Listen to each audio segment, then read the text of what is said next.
अनंत काळापासून ते चालत आलेलं आहे। त्याच्यामुळे आतापर्यंत आपलं एकही विद्यार्थी किंवा एकही मेडिकलचा विद्यार्थी प्रतिभावंत विद्यार्थी आहे, जे गुणवंत आहे, त्यांना कसं डिस्टर्ब करता येईल हे एक तंत्र आहे। अमुक मजबूर केलं जातं आहे, पण लोकशाही मार्गाने आणि न्याय हक्कासाठी न्यायालयीन लढाई लढावी लागली तर संपूर्ण समाज तुमच्या पाठीमागे घाबरायचं काही कारण नाही आहे। स्क्रुटनी कमिटी जी आहे, समाज कल्याण समितीनं एकदा तुमच्या व्हॅलिडिटी दिली, जात पडताळणी समितीनं एकदा तुम्हाला सर्टिफिकेट दिलं, त्याच्यानंतर त्याला चॅलेंज कोणीही करू शकत नाही।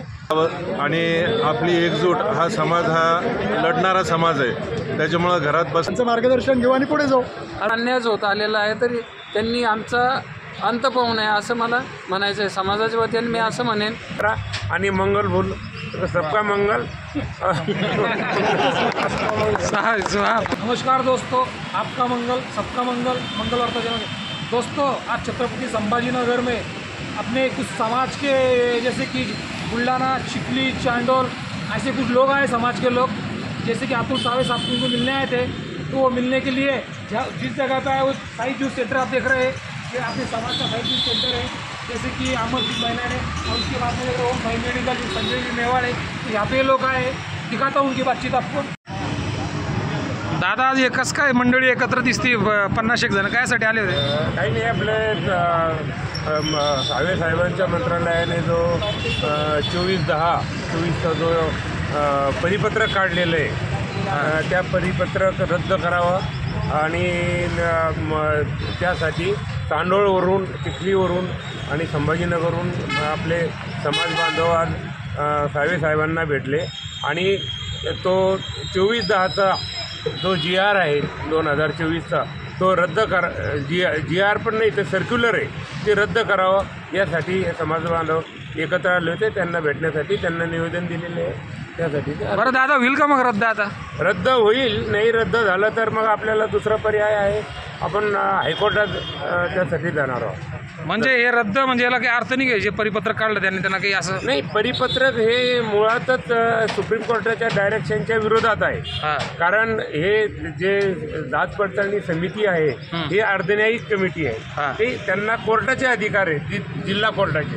त्यांच्या विरुद्ध जर जायचं तर एखादा मंत्री किंवा कमिटी करू शकत नाही, त्यासाठी हायकोर्टात अथॉरिटी आहे, हायकोर्टातच ते रद्द होऊ शकतं किंवा काय व्हायचं तिथं। पण दादा, ज्यांचे जे पाल्य आहे आणि जे पालक आहे ते चिंताग्रस्त आहे, ते लोक चिंता करायचे काही कारण नाही आहे, कारण त्यांचं मोडस ऑपरेंडी आहे ती। काही जरी झालं तरी एखादा राजपूत दिसला, राजपूत आडनाव त्यांना माहिती आहे, त्या आडनावचे लोक दिसले राजपूत हमटर आडनावाचे, हे सर्व बोगसच आहे असं ते त्यांचं अनंत काळापासून ते चालत आलेलं आहे। त्याच्यामुळे आतापर्यंत आपलं एकही विद्यार्थी किंवा एकही मेडिकलचा विद्यार्थी किंवा नोकरीवाला अजूनपर्यंत घरी गेलेला नाही आहे, कारण शेवटी न्याय आहेच, आपल्याला कोर्टात आपण ते भांडून घेऊ।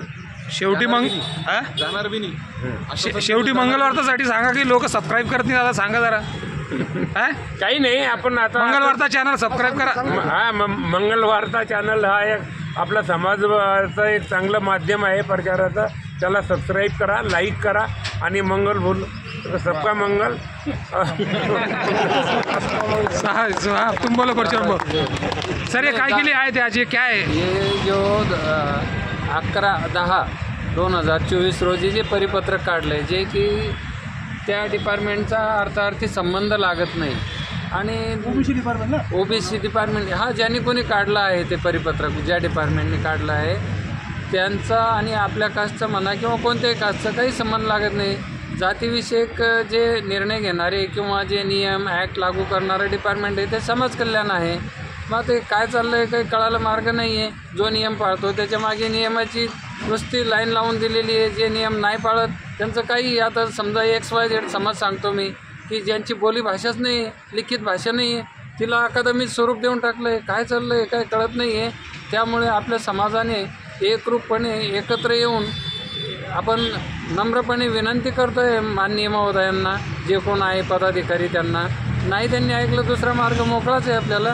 आणि माझी तर सगळ्यांना म्हणजे हे आहे की कोणी अस्वस्थ होऊ नये ह्या विषयाबाबत आणि लवकरात लवकर आपण निर्णय घेऊन बी प्लान आपला तयार आहे आणि त्यानुसार जाऊन आपण हे दाखवून देऊ की यांनी चुकीचं केलं होतं, पण आतापर्यंत आमच्यावर अन्यायच होत आलेला आहे, तरी त्यांनी आमचा अंत पाहू नये असं मला म्हणायचं आहे. समाजाच्या वतीने मी असं म्हणेन की त्यांनी या समाजाचा अंत पाहू नये.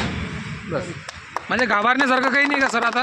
याच्यात घाबरण्यासारखं काही नाही, पण हे बघा एक उदाहरण देतो. कोणी चालता माणूस आहे आणि त्याला सांगितलं की अरे बाबा तू चोरी केली असं तुझ्यावर यांनी गुन्हा दाखल केलेला आहे, तर तो माणूस डिस्टर्ब होऊन जातो. त्याला माहिती आहे मी चोरी नाही केली, तरी पण कसं काय असं झालं.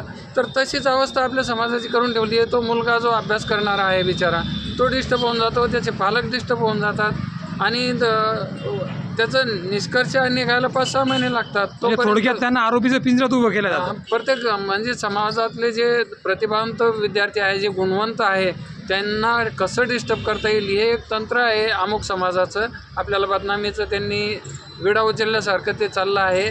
पण बाकीच्या समाजाने म्हणा किंवा इतर जे जाणते आहे पदाधिकारी आहे, त्यांनी त्यांना सपोर्ट न करता जे न्याय आहे त्याच्यावर ठाम राहून समाजाला आश्वस्त करावा असं मी समाजाच्या वतीने त्यांना विनंती करतो. चांदा साहेब तुम्ही काही बोलणार? काहीच नाही, एवढंच सांगायचं आहे. कोणीही घाबरायची गरज नाही. स्क्रुटनी कमिटी जी आहे समाज कल्याण समितीनं एकदा तुमच्या व्हॅलिडिटी दिली, जात पडताळणी समितीनं एकदा तुम्हाला सर्टिफिकेट दिलं, त्याच्यानंतर त्याला चॅलेंज कोणीही करू शकत नाही. मुख्यमंत्र्याकडच्या पण हातात नाही आहे. त्याला फक्त कोर्टातच चॅलेंज करता येईल आणि कोर्टात पण तेवढं ते सोपं नाही आहे. समाज बांधवांना एवढीच विनंती, घाबरू नका, एकत्र राहा. आपण नक्कीच याच्यात जिंकणार आहोत. जय हिंद. शेवटी सर तुम्हाला आता तुम्ही आले होते छत्रपती संभाजीनगरमध्ये काहीतरी घेऊन, तुमचं समाधान झालं का या लोकांमुळं? काहीतरी या लोकांच्या विचारामुळे आमचं समाधान झालेलं आहे. झालं का भाऊ? तुम्ही काय बोलणार आता? प्रेमसिंग भाऊ तुम्ही? नाही, ही लढाई आपल्याला लढावीच लागणार आहे आणि लढाई लढण्यासाठी मजबूर केलं जातं आहे. पण लोकशाही मार्गाने आणि न्याय हक्कासाठी न्यायालयीन लढाई लढावी लागली तर संपूर्ण समाज तुमच्या पाठीमागे घाबरायचं काही कारण नाही यासाठी आहे का? म्हणजे यांच्या मागे समाज आहे बघा सर. हे काय म्हणताय, पूर्ण समाज तुमच्या मागे आहे. म्हणजे समाधान झालं ना तुमचं? मग आता तुमचं शिरे साहेब तुमचं समाधान झालंय आहे ना? तुम्हाला वाटतं ना समाज आहे म्हणून? दादा त्यांची अपेक्षा होती, समाज आहे का नाही आहे? समाज 100% त्यांच्या मागे आहे सर्व. आणि जोपर्यंत आपला लढा आपण जिंकणार नाही तोपर्यंत सर्वांनी असंच एकत्र लढायचं आहे. आणि आपण जर संभाजीनगरला जो मेळावा घेतला, परत एकदा तसं काही गरज पडली तर आपण त्यासाठी तयार आहोत. आणि रस्त्यावरची लढाई लढू तर नाही. मेळावा घ्या एकदा घेता येईल. आपण जर मंत्र्याला सांगून जर होत नसेल, शासन लेवलला जर होत नसेल तर न्यायालयीन लढाई लढू आणि वेळ प्रसंगी रोडवर सुद्धा होतो. तुम्ही काय बोलणार चांदा साहेब? दादा सर, बस आम्हाला असं वाटतं बा की आम्हाला नोटीस येऊ नये अचानक. येऊ द्या, आले तर घाबरू नका. हा? नाही, नोटीस येईल, येऊ द्या, त्याला काही घाबरून जायचं नाही. आता सगळं क्लिअर झालेलं आहे. आता तज्ज्ञ मंडळी सांगतायत, तज्ज्ञ मंडळी नोटीस आली की आम्ही सर्वांना कळवूच. हा यायच मग. बरोबर आम्ही सपोर्ट घेऊ, हा. त्यांचं मार्गदर्शन घेऊ आणि पुढे जाऊ. अरे बारवाल सर बोलती. बारवाल सरला बारवाल सर तुम्ही राहिले राहा. आज या ठिकाणी महाराष्ट्रातून विविध गावातून राजपूत समाज बांधव या ठिकाणी आले होते आणि आज छोटी कानी बैठकीत असं ठरण्यात आलं की समाजाच्या ज्या अडचणी आहे, विद्यार्थ्यांच्या ज्या अडचणी आहे, कर्मचाऱ्यांच्या ज्या अडचणी आहे, या सोडवण्यासाठी येत्या काही काळात मोठ्या प्रमाणात राजपूत समाज एकत्र येणार आहे आणि भविष्यात कोणी घाबरून न जाता समाजाच्या मागं उभं राहावं.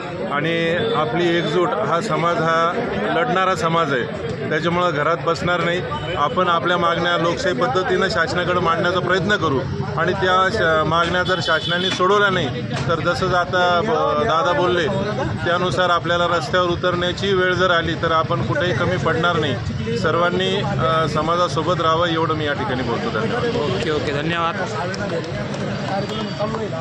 बोला.